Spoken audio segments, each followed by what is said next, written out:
So, Rob, The Key to Time, Season 16.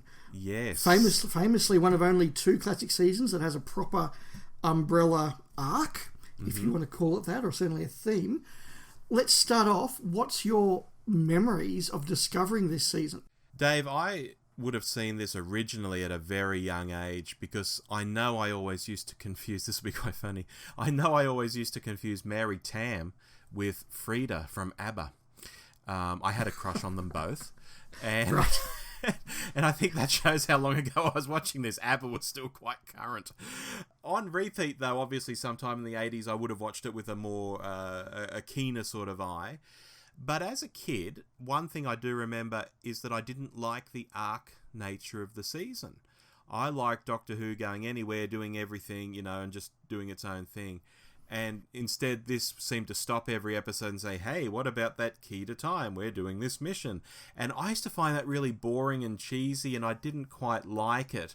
I don't know why. To me, it felt like it was constricting the stories, like we were stuck chasing this thing, even though I didn't see the bigger picture, that they still were going all over the place and having adventures. So, I was a bit short-sighted as a kid, I guess, in that respect. Now, it's a little different. I feel a lot warmer towards this season. That's really interesting. I first saw several of these stories during the repeat run over the summer in Australia, 87, 88. I don't remember seeing them all, but I certainly remember several of them. And this was when the ABC was doing Saturday afternoon repeats, about 1 p.m, of the whole story edited together. Yeah. So, the Ribos Operation as one 90-minute story. The Stones of Blood as one 90-minute story. Okay. I can remember watching a very hot summer. I'm fairly sure it was during the bicentennial celebrations in January of 88. Watching the Armageddon Factor as one long 2-hour story. And my memories of that are not particularly good. I actually don't remember being very interested in this season at all, with the exception, interestingly enough, given what you've said, of being fascinated by this key to time concept and finding the gemstones and putting them together and completing the mission. That really gripped me, but I found a lot of the stories very dull. I saw the ones that I missed then in the sort of April, May, June repeats of 1990 when they were all shown as part of yet another repeat of the Tom Baker era on 6 o'clock on a Monday to Fridays, paired with the goodies, no doubt. Yes. Although famously, and I suspect any Australians of our vintage will remember this, the opening of the new Parliament in Australia occurred the evening that the Pirate Planet Part 3 was meant to be broadcast. And rather than just put everything back by episode, the ABC just didn't broadcast the Pirate Planet Part 3. And that was the first time I'd ever seen that story. Now, if you watch that story, the episode where they do all the exposition, where they find out that the key to time segment is Calufrax, and that's inside the planet Zanuck, and all that stuff, it's all in episode 3. So there I was as a 10-year-old watching this story, and none of the exposition was in it. Is it episode 3 where we sort of figure out that the pirate captain isn't really the one in charge? That's in part 4, but everything else about what's actually going on is in part 3. And again, just a little anecdote, when I was researching this on Broadcast Who to make sure my memory of the dates was correct, they actually had there, and thank you very much, the episode of Backchat, which was the ABC's feedback program at the time, where my dad wrote in and sent an angry letter to the ABC complaining that they'd missed the broadcast of this episode. So that was a lovely gem from my childhood seen again. Thank you very much. Have you told your dad you found this? I flicked him a link to it on email, and I'm waiting for his reaction now. Okay. If it comes through, you've got to read it on air, Dave. Oh, absolutely. I will. Okay. So, if I may, Rob, can I make a general point in rebuttal to something that you said? Yeah. One of the things that I'm looking for in our look back of this season is the way that its conception actually, I think, potentially could make for a more interesting season, where you said you found it a very constrictive format. Because one of the reasons why Graeme Williams decided to put together the key to time, partly he wanted the Doctor to have a motivation. After 16 years on TV, he sort of thought, look, we need a reason to keep turning up. Let's give him a mission. Okay. But the other was, he said, this forces the production team to have variety. We can't have every segment or even 2 segments of this key to time on 20th century England. So we have to push ourselves. We have to have more stories off Earth. We have to make it look like different parts of a universe. And I'm going to be watching to see if that did pay off in terms of what the production team delivered. Okay. Well, look, before we get into these stories, I did want to talk about Mary Tam obviously being the new companion in this series, and also Graeme Williams being the producer. So you've just mentioned Graeme Williams. Can I start off by saying about Graeme Williams, he gets a lot of stick. It's like, oh, the Graeme Williams era, Poor guy, because he gets brought in, I guess, after this wildly successful period in the show's history. And he adopts a leading man who's getting a bit full of himself, and the BBC trying to pull the series back into a funnier, sort of more kid-friendly sort of thing. He's on a hiding to nothing in some ways, yet his era contains things like Horror of Fang Rock, Image of the Fendal, City of Death. And City of Death he co-wrote, under a pen name, of course. Yeah. He got Douglas Adams writing for the show and then script editing the show. So Graeme Williams isn't this sort of bumbling idiot who made some dodgy seasons of the show. I actually think he's quite good, but people tend to remember the misses more than the hits. And so if the show's been on this dream run and then has a few misses, his era sort of subsequently gets smashed for it. But I don't think he or his era is as bad as fans in general have it. I can very distinctly remember being a young fan in Australian fandom, particularly Melbourne fandom, back in the late 80s, early 90s. And the Graeme Williams era generally was terrible. That was the perceived fan wisdom, and it was kind of the accepted fan wisdom. Yep. The era was terrible. Season 17 particularly was the worst year of Doctor Who ever. It had no redeeming features. Remember, at this time there was no novel of the City of Death, and season 17 wasn't repeated here for a long time. So we didn't even know the City of Death was there. But yeah, this whole era was just written off, and Mary Tam's Romana was kind of written off with it, whereas Lalla Ward was this wonderful companion who went on, and she was in season 18 and she was sort of given a legendary status. Mary Tam was kind of forgotten and written off as just a foible of the Williams era, and to me, looking back now, I just find that absolutely incredible. Yeah. Oh, look.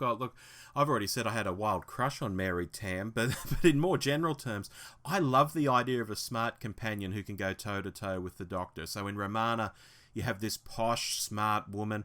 I think it's what Doctor Who needed at the time, and as much as I would have liked Mary Tam to have perhaps done another season, I can also see, though, that a companion like that can't stay too long either. If you have someone who is sort of the Doctor's equal, it does get a bit boring, but as a sort of a contrast to Leela, I think she's just right in this season. She's smart, she looks amazing, fabulous costumes, she seems very comfortable riffing and by all accounts improvising with Tom Baker and not getting blown off the screen by any means with him. And she's actually my favourite of the two Romanas, and a big shout out here to Stephen from New to Who, who is the president of the Mary Tam Appreciation Society. Hello, Stephen, if you're listening. I don't know if I'd say she's my favourite of the Romanas. I actually find it these days very hard to split the two of them. I think they both bring great things to the series. But I do think in fandom generally, certainly in our circles, Mary Tam probably has eclipsed Lalla Ward as the better Romana. But you're right, her performance there, that supreme confidence, that supreme professionalism, kind of anchors Tom in a really effective way, and perhaps in a way that Lalla Ward didn't. And it allows Tom to be silly but punctured and then brought back down to earth, and actually sort of play that, dare I say, that straight man to the funny man, and it works really, really well. There's a real balance between them that I don't think you see with many of Tom's other companions. I mean, we know he didn't get on with Louise Jamieson. We know that there were very complicated things going on with Lalla Ward. Yes, very. He didn't get on with Matthew Waterhouse and the like, but Mary Tam, I think he was just in awe of, and that brings out some very good performances. Absolutely, because let's admit it, he is silly in a lot of parts of this season. Stealing air cars and bye bye, and all this sort of stuff. Which is great fun. But yes, he does get pulled back down to earth by her at times. It's wonderful. Yes. So look, that's my opening thoughts. Shall we dive in? Let's dive in, Dave. Ribos Operation. The Ribos Operation by Robert Holmes. Yes. Directed by George Spenton Foster. Yes. I have come to appreciate this story a lot. As a kid, this would be very, very high on the list of stories I just thought was exceedingly dull. There was no real monster other than the Shrivenzale in a couple of scenes. I didn't get who the Graf Vindicay was. I didn't get what Garen was doing. I didn't understand this story. And I must admit, as an 8-year-old or a 10-year-old, when I saw this the first couple of times, I was bored. Now I understand what Robert Holmes is doing. I get who the Graf Vindicay is, and it's just so wonderful, this idea of this dictator who was just so awful that he's been deposed and spending the rest of his life thinking it's been wrong, and it's so good. And Garen and Unstoff are a wonderful little pair of actors there. It looks good. I've got other thoughts, but I'll let you make your comment, Rob. Well, this is interesting because we start off on the same track, Dave, because I've always found this story unappealing and maybe a bit boring. Con men are trying to sell a guy a planet. Okay.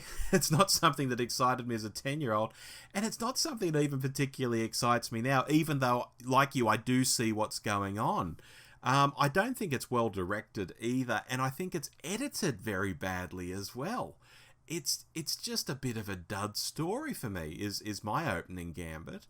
I will add, though, that the future not looking all glitzy and shiny is interesting. This is like medieval Russia or something, and even though the Graf Vindicay comes from a more advanced planet, he still dresses in a way that's not out of sync with them, and they're all in furs, and it's snowy and stuff, and it's kind of an interesting sort of place to be. But the story itself, its direction, its editing, yuck. I like this story, I think, more than you do, but I don't think that this is one where the whole is greater than the sum of the parts. I think the whole is precisely equal to the sum of the parts. Some of those parts are very good. Paul Seed as the Graf Vindicay is phenomenal. As I say, Garen and Unstoff, that is Robert Holmes writing characters at his best. There's some really clever stuff going on. As you say, the visuals are really spectacular, and some money has been spent there. Does it all come together perfectly? I'm not sure it does. The stuff with the Seeker still kind of puts me off. I think the stuff with Binro the Heretic is a nice idea, but yeah, okay. I think it's one of those things that if it clicks for you, it's going to be really touching, and if it doesn't quite as it does for me, it's just there too long. Lots of stuff I admire. Does it all come together quite well? I'm not sure. I enjoyed it a lot more than I used to. It's a fun watch. It's not perfect. I do enjoy the opening scene with the Guardian, though. Yeah, that is good. Look, I'll just add that I'm very undecided on the way the Doctor dispatches the Graf Vindicay at the end. It's one thing in Doctor Who to have bad guys trick themselves and blow themselves up. That's a fabulous Doctor Who ending. But actually putting an explosive in the guy's pocket and blowing him up is a bit iffy in terms of the Doctor's character. I think it just goes over the line a little bit. Yeah, you could absolutely justify it, but I think at the end of that justification, you still feel a little bit icky. And let's face it, when you say, but the Doctor had no alternative, that's the situation he was put in, you've got to remember that's the situation the writer put him in. The writer could not put him in that situation. So, yeah, like I say, I don't want to sound like I'm a downer. I've really learned to like this story a lot. And if I watch it, as I did for this podcast, the 4 episodes do fly by. There's a lot to love. There's a lot of lovely moments. I'm not sure it quite clicks. Okay, well, let's move on to The Pirate Planet, written by Douglas Adams, directed by Pennant Roberts. I'll go first here, Dave. This one has grown on me over the years, because previously it was in Ribos territory for me, and was basically unappealing on the whole. But now I tend to see more in it, maybe like you do with Ribos Operation. Some of the writing is really, really great, which you'd expect of Douglas Adams. And, Douglas Adams himself has said that his scripts never quite came out right anyway. People would see the jokes and really play them up when they probably should have been more subtle and let the joke sort of, just sit there and the audience goes, I see what you're doing there, rather than being so over the top. Certainly, I think if the pirate captain here was played in a more world-weary way, or maybe a bit more subtle, the whole story could pivot around that alone. But with him being such a cliche, shouty man, it sort of sets a tone for this story that's hard to escape, and the story sort of wraps itself around that and is a bit silly. And yes, I know how that sounds, calling it silly when the whole premise is about a planet eating up other planets, but hopefully you get what I mean. I totally do. That said, this is a story that I quite liked on first viewing when I was 10, and it is kind of perfect in the way that as you grow up as a teenager every time I'd watch it again, I'd find something new in Douglas Adams' script, and I've really enjoyed that about it. Whether it's just some of those little jokes, that lovely stuff with the induction corridor and Newton's Revenge, which is just hilarious. Subtle things like where the Doctor's saying, you might add 3 point da-da-da and da-da-da and get 4, you know. That's really well done. I think it's also a really good example of a scriptwriter taking the premise of The Key to Time and saying, right, we have to do something different. We have to do something original. They can't all just be lumps of stone or precious jewels or something. What's the most outrageous, baffling thing I could do? I know. Let's make the whole segment a planet. And I love that concept. Yes, it's kind of ended by the Doctor giving a very long, very complicated piece of technobabble and a bad special effect. But I don't care because I've just bought into it. You mentioned Bruce Purchase there as the pirate captain. Yeah. I agree that on the first viewing, it just seems like Bruce Purchase is doing a discount Brian Blessed, and it doesn't quite work. But it's a story that on rewatch, as you realise that all of that bluster by the captain is just to throw Xanxia off and allow her to dismiss him so he can get on with what he's really doing, I think is really, really clever. I don't think it quite comes home, because we don't get like a final confrontation scene of, if you like, the real pirate captain telling Xanxia, you know, this is who I really am, or just showing who I really am. I think that would have really brought home that all of that by the beard of the Sky Demon stuff was an act. Yes. And unfortunately, I think that in that sense, Bruce Purchase is the wrong cast member, because that's just what Bruce Purchase does. Yeah, exactly. But the confrontation between him and the Doctor, that surely is an iconic scene. Oh, yes, the appreciated moment. Yes. Yeah, absolutely. Look, I really enjoyed this one. Very, very good story, I think. Okay. Which brings us on to the Stones of Blood, which I have very strong memories of watching as a kid. There are very few Doctor Who stories that actually scared me. This was one. I think that the Augury is a terrifying concept that was actually realised very, very well. The fact that K9, you know, kind of goes literally to death's door, where the Doctor and Romana talk about putting him down. Yeah. Like as a kid, that's like, wow, these things are really bad. That K9's about to die. Like, how bad is this? And it's filmed at night, and it's dark, and it's, again, got some clever concepts. I just love this as a kid, and particularly the scene where the campers get killed. That was still scary. That was terrifying as a kid. And again, as I've watched it as an adult, I've learned more about what's going on. I've learned more about the concepts. I've understood it on other levels. I've got the Hound of the Baskervilles references there about all the missing portraits and all that sort of thing. And I think there's layer upon layer in this. And as a teenager, I thought the Megara was silly. As an adult, I think they're just perfect. Absolutely wonderful Douglas Adams style bonkers in the way that David Fisher does. So I've got literally nothing but praise for this story. Yeah, I'm going to say a whole lot of similar stuff here, Dave, because I've long enjoyed this myself. As a kid, it was like watching a Hammer horror film for my age group, because it did feel really scary. And you mentioned the scene with the Augury and the campers. That could come out of any horror movie made now. Yeah. You know? I mean, it doesn't go into blood and gore, but, you know, just the... I don't know, that fade to red is pretty suggestive. Well, it's suggestive, but you know what I mean. Yeah.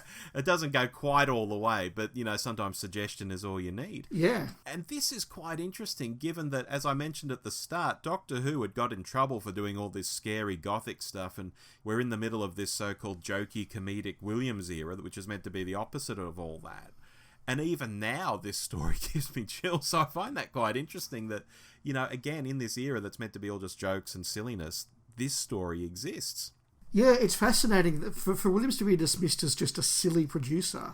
Pirate Planet, the death count in that is literally billions. Yes. This one is incredibly dark. I think that says a lot about the fact that he's not just a silly producer.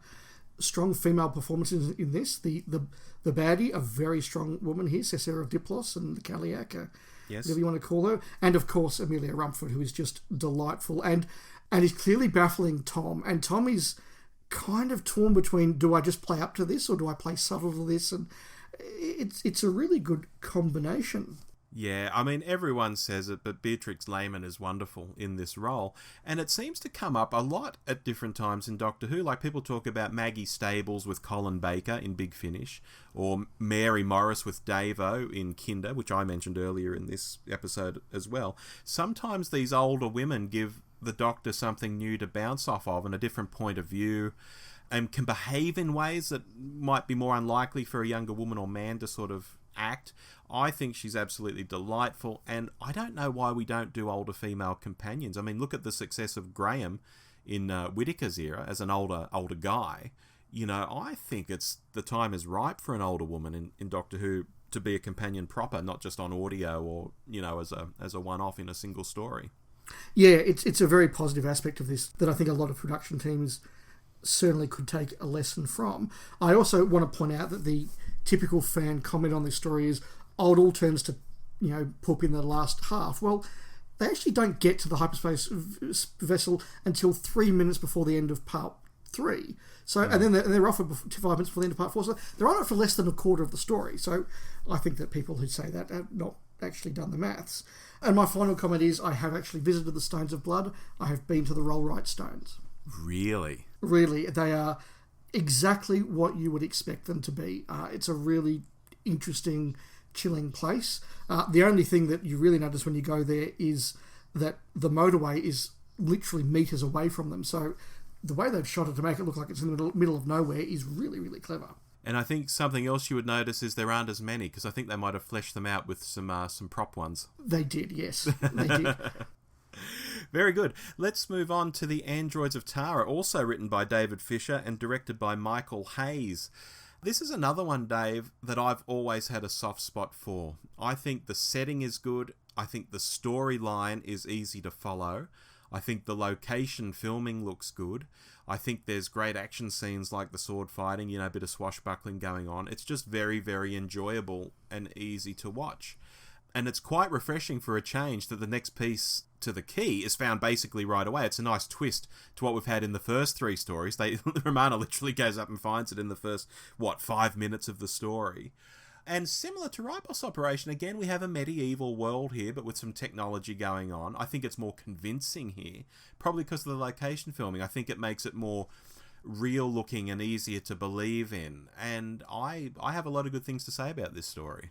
What you said there about finding the key to time segment earlier, I think is another example of different authors trying to do something different with this premise and not all be the same. And David Fisher, particularly having written 2 stories back to back, I think does get that absolutely right and does do something different. This is, even more than Ribos Operation, a story that I just was bored by as a kid. I just couldn't get into this at all. It was lots of adults standing around talking politics with no monsters, with no ray guns. Well, you got those crossbows.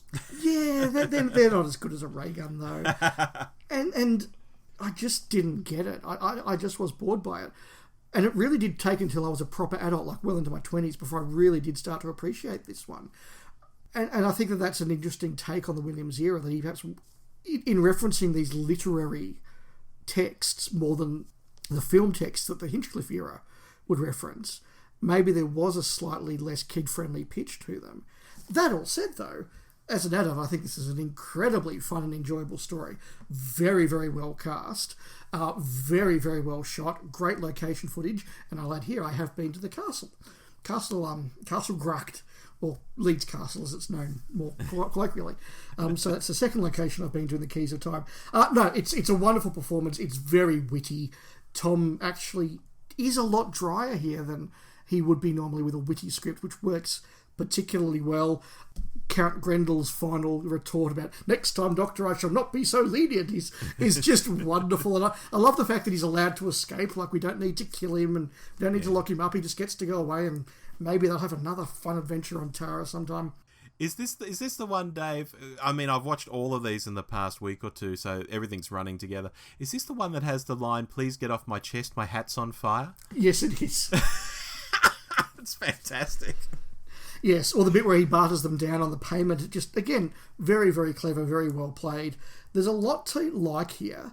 It is a very unusual Doctor Who story because it does lack a lot of those traditional kid sci-fi aspects. It's not a Doctor Who monster book story at all, but it is very witty and very fun.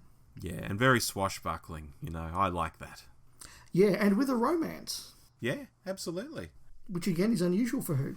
It is, and I think, back to, maybe watching things like the android invasion as well, maybe to me as a young kid, androids with their faces falling off and dodgy mechanicals inside was all what Doctor Who was meant to be to me as a kid. I don't know. Yeah, it's interesting that it worked for you and not for me in that sense. Yeah, no, I've always liked this one and still love it now. Speaking of things I've always loved and always will, we have The Power of Crowl. Okay.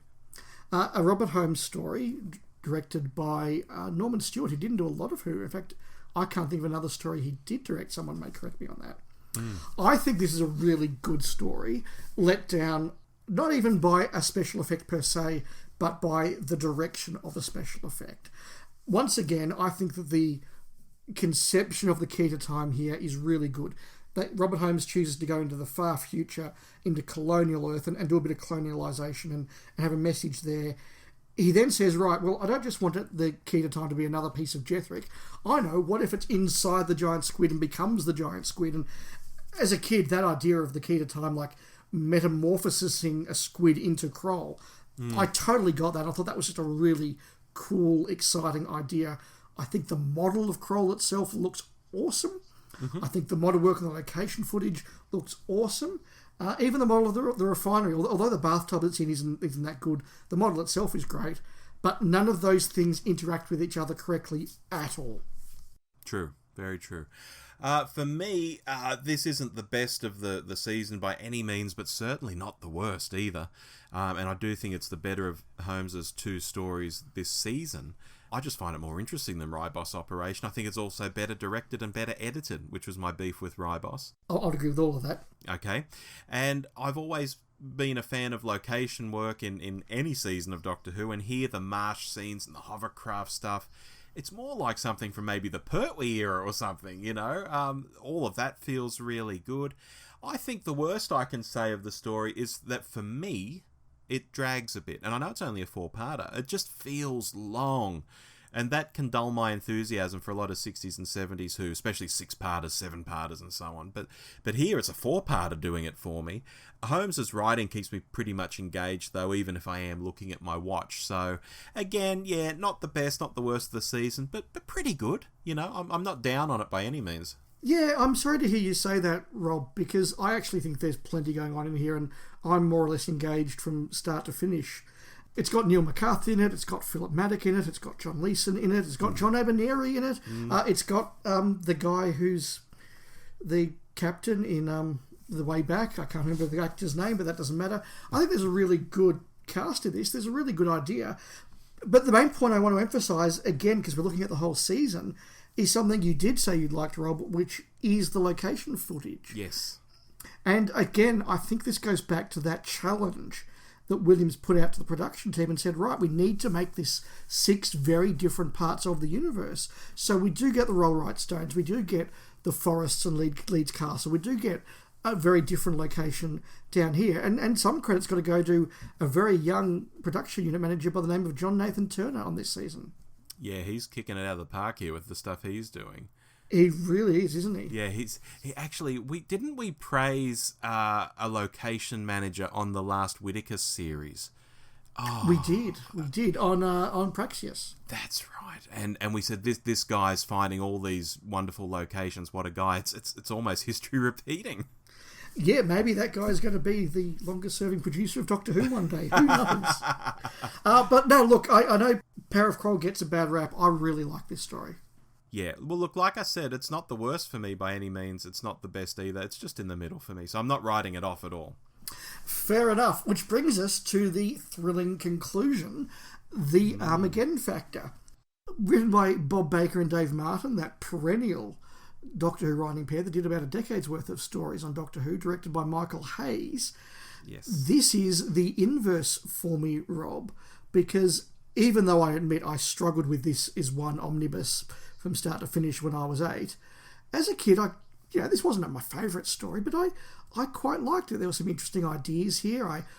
I don't think that the Planet of Evil worked as well as I imagined it when I read the novel. It's a rare occasion for me that I remember the novel before I remember the show. But there was a lot of interesting kind of ideas in here. The Shadow was really cool. Drax was kind of funny. The Doctor shrank. All that stuff as a kid you look for was kind of there. The older I get with this one, though, the less I enjoy it. And I've got to say, I struggled to get through it on my watch for this. Really? Yeah. I really oh my God, there's another 3 parts. Okay, well, let's sort of have a break and come back tomorrow and do part 4. You know, it really did feel like that for me. I think you've still got some residual angst, Dave, from that earlier viewing as an 8-year-old, because I think this is great, even as a 6-parter. Okay. What is it that you like? Look, I think, you know, you start off this really interesting premise, the 2 planets locked in warfare. I love the opening, which is this so overplayed thing, and you're like, oh, what the hell's happening here? Then you realise it's a propaganda film. That's something I would have expected from, say, 80s Who, like Cartmel Doctor Who. You know, it's so surprising to see something like that in a 70s episode. I'm always actually surprised when I see it, because I tend to forget it's there, and then I see it again and go, what the hell's this? Oh my God, yes, I love this. The way the Marshal talks over the TV screens to everybody reminds me a bit of Vengeance on Varos as well, you know, and you mentioned Drax. The whole thing about the Brixton accent is kind of borderline for me, but the idea of Time Lords out in the galaxy and not always doing big, important or bad, evil stuff, that's always had some appeal to me, you know, even if it's not what we're typically shown or told in the past. You know, it's that, oh, if someone goes rogue, it's because they're very bad, or, you know, there's something wrong with them. No, this guy's just jobbing around the galaxy, you know, and I quite like him as a character. And again, for a 6-parter, I never feel this drags. Is something wrong with me, Dave? No, if you're enjoying it, that's a really, really good thing. There's something right with you. I think that the opening and most of part 1 actually is the strength of the episode. I think the setup of the war is very good. That initial missile attack on the TARDIS is very good. Watching the fleet battle's good. I like the Marshal. I like the mystery of what's behind the mirror, and then you see the skull and everything. I then think it does go downhill. I think there's sort of long periods of K9 sitting on a conveyor belt. There's long periods of people exploring Zeos, which has no Zeons, which just makes it very uninteresting. I think Mentalis is kind of a cool set, but it's not that interesting an idea. And I think, again, I would like to have seen some Zeons to actually interact with. I think that would have been more interesting. The time loop is a fascinating concept, but I know my friends and I have many times at late nights at the pub mocked the fire. Woo! Fire. Woo! Fire. It's not the most exciting television. True. I do think there's some good ideas. William Squires is really good as the Shadow. That's a really cool idea. It just doesn't grip me. Right. Okay. So we've sort of agreed on a lot of these stories, except this one, I think, and maybe Power of Crowl a little bit. Yeah, I've liked Crowl a bit more than you. You've liked Armageddon a bit more than me. But yeah, look, I don't want to sit here and kick this story, because I think I've said what I like about it and what I don't like, and that's that. And that all that I've got left to say is about the conclusion, which is more about the season than the story. Except, of course, I guess to say that Lalla Ward turns up, which is good. That's right. And look, I really liked that, again, we've had these twists and turns with all the keys. You know, there's something different about all of them. In Android Zatara, they found it straight away. That was the twist. But here, it's a real person. Yeah. It's a living person who actually is prepared for this and says something like, it's my destiny. And it's like, oh, God, this is actually quite sad. You know, this is the more you think about it, it's quite a heavy thing. I do remember vividly as a kid, even when I was 8, I remember the moment when I watched Astra giving that line about how I am the 6th princess of the 6th house of the 6th dynasty of Atrios. And in my mind going, oh, wow, she's the 6th segment. Mm-hmm. Wow. Like, I could remember that as a kid being like just such a mind-blowing moment. And again, I think it just strengthened the season. They do find something new and different to do with the segment. Yeah, which is very good. And look, we've spoken all about all the episodes now, so we've got some questions to sort of round things out. I'll put this to you first, Dave. Does the season work? So I have 2 answers here. Mm-hmm. In terms of a season, of Doctor Who to watch over 26 weeks and enjoy? Absolutely. It's different, it's innovative, it's imaginative, it does more than just go to Earth 3 times, it's clever, it's got great casting, it works. Does the arc work? The answer's got to be no, because... And they made this same mistake with Trial, and it's the most baffling mistake to make. No one sat down before they even started filming the Ribos Operation and said, what happens in part 6 of story 6? And it's so clear that they've got to literally the point where they've written the Armageddon Factor. They've said to Bob Baker and Dave Martin, look, give us 10 minutes at the end of part 6 and the production team will write the coda or the epilogue. And so Bob Baker and Dave Martin gone, yep, cool, right, here you are. Princess Asterisk was the segment. They've reassembled the key to time. Over to you. And then they've gone, well, the Black Guardian turns up and pretends to be the White Guardian and the Doctor disperses the key. And it's not really clear if it was the Black Guardian pretending to be the White Guardian all the way back in the Ribos operation, or whether the Doctor has disassembled the key and it was the White Guardian and there's still a problem. Or what I assumed as a kid was that it was the White Guardian that sent him on the mission. Once the key was constructed, the White Guardian was kind of in the background going, doobie-doobie-doo and fix the problem, and then the Doctor disperses it rather than give it to the Black Guardian. But it's totally not clear. It's totally a mess. And the big dramatic conclusion kind of is the Doctor talking to a guy on TV. Yep. So 25 great episodes, a great production, and just a dud ending. You've stolen my thunder here, basically, completely, Dave, because my notes, I jotted down, in terms of giving the season an arc, yes, I think it's very good. I think the concept is introduced better in some stories than others. In some stories, the reminders about, we're looking for the key to time seem a bit clunky and shoehorned in. But generally, it gives the season this shape and this arc, and it's wonderful. But yeah, the ending is very odd. The Black Guardian showing up, okay, that's kind of a given in hindsight because we've met the White Guardian, so here comes the Black Guardian to steal it all. But after all that work and just dispersing the key again, undoing all that work, presumably putting the universe back in the state that the White Guardian wanted to change, assuming that was the White Guardian at the start, not the Black Guardian playing him, it's very confusing. And having said all that, why would giving the key to the White Guardian be any better than giving it to the Black? If their whole point is to balance each other, surely neither should have the key. I'm very iffy on what the key is and what it can do and why one Guardian should have it over the other, even if he is the nice one, Yeah, and it's also not helped by the fact that they have a different actor play the White Guardian and the Black Guardian. So when Valentine Dahl turns up, and look, Valentine Dahl's great, for great voice, great actor, all the rest of it. But when he turns up, he says, now I'm going to pretend to be the White Guardian by going from black to white. It's like, yeah, but you're still a completely different actor. Like, how's that going to fool anybody? Yeah, I mean, I guess these are godlike beings, can probably appear as whatever they want to appear as, but it would have made more sense to appear like that, old man with the goatee and the wicker chair, perhaps. Yeah, had he turned up and been the Black Guardian, or had Valentine Dahl sent the Doctor on his mission in the Ribos operation, I think that would have worked slightly better. But, and if it was a modern series, I think they would have done that, where it's much easier to get actors at different stages and just pull them out and do a scene here and a scene there than it was back in the late 70s. It is interesting here too, Dave. Tom's like, I knew you were the Black Guardian because the White Guardian wouldn't have been so nasty, about Princess Asta and so on. It's like, well, hang on. If we rewind to the Ribos operation, the White Guardian basically threatens him with death or making him cease to be, or something if he doesn't do this mission. I don't think the White Guardian's actually a good guy necessarily. No, and Graeme Williams wrote that prologue to the season. He wrote that White Guardian stuff, and it's very clever, and it does have that moral ambiguity that I think you don't get when it's just Valentine Dahl shouting.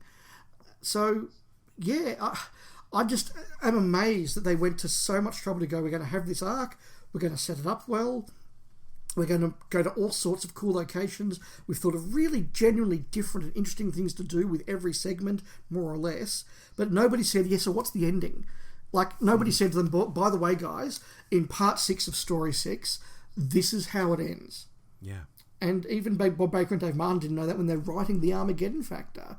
So I think that's a huge problem that, reflecting our review of Series 12 last month, does reach back and kind of diminishes the season a little bit. But I don't want to draw too much on that because otherwise I do enjoy it. And the final point that I wanted to make here is that this is the start of a run of 3 seasons of Doctor Who, 16, 17, 18, that I think are all marvellous.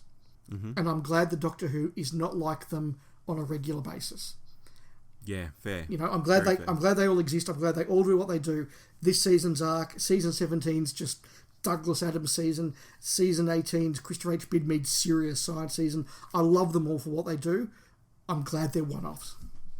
Yeah, and look, for my regular Star Wars comment for each episode, I think this season is the Star Wars sequels of Doctor Who in terms of starting with a story and not really knowing where you're going to end up by the end of it, but I'll leave it at that. No, look, that's fair enough. Before we go on to our favourite and least favourite stories, I just think it's worth mentioning that we've had a lot of regular listeners and a lot of friends of ours actually make a point of saying how much they enjoy this season and they're really glad we're talking about it.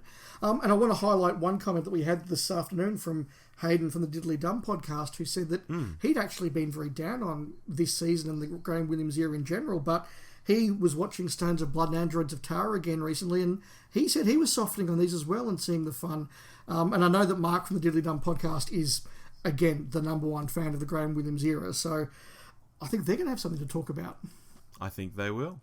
Shall we get on to our favourite story and least favourite story? I'll let you lead on this one, Rob, so your favourite. Dave, for mine, I mean, I've made no secret of this in my comments on it. It's Androids of Tara. That combination of location, direction, easy-to-follow story, swashbuckling, humour, it's all there. It's very good. I just find it very easy to watch. It's comfy slippers viewing for me in terms of this season. Yeah, it was a very easy choice for me as well. It's been my favourite ever since I first saw this season. Still is now. That's the Stones of Blood. It's a really good debut story by David Fisher. It's dark, it's interesting, it's well filmed, it's brilliantly cast. I love the Ogre, I love the Megara, I love everything about this. And so, yeah, I just think it's really, really good. And, you know, I was just reflecting, looking at the list as I was doing this.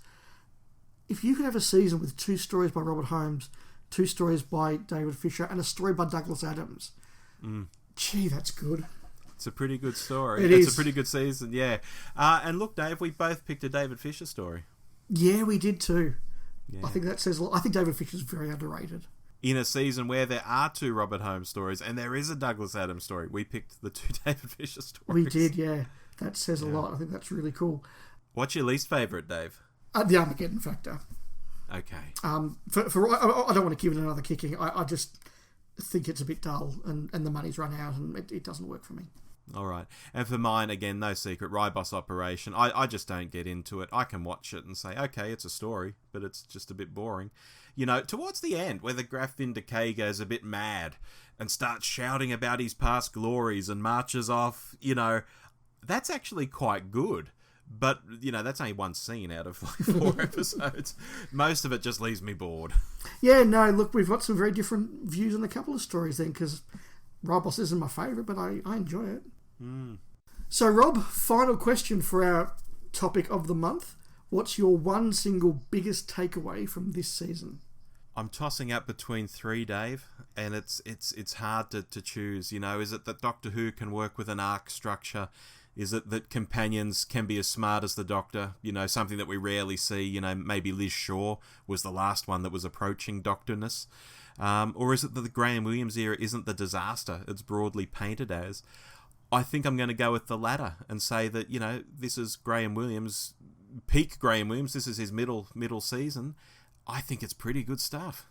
Yeah, I'm not going to disagree with any of the things you have there. My big takeaway is that whilst we like to talk about Doctor Who as being the show that can go anywhere and anytime and do anything, it doesn't always live up to that premise. One of the reasons why I love the Hartnell era is that I think all of its seasons there do live up to that premise. As much as I love the Hinchcliffe years, and indeed the Barry Letts years, does every season there live up to the premise, or is there a lot of doing the same thing, a lot of setting on Earth? Yes, there are.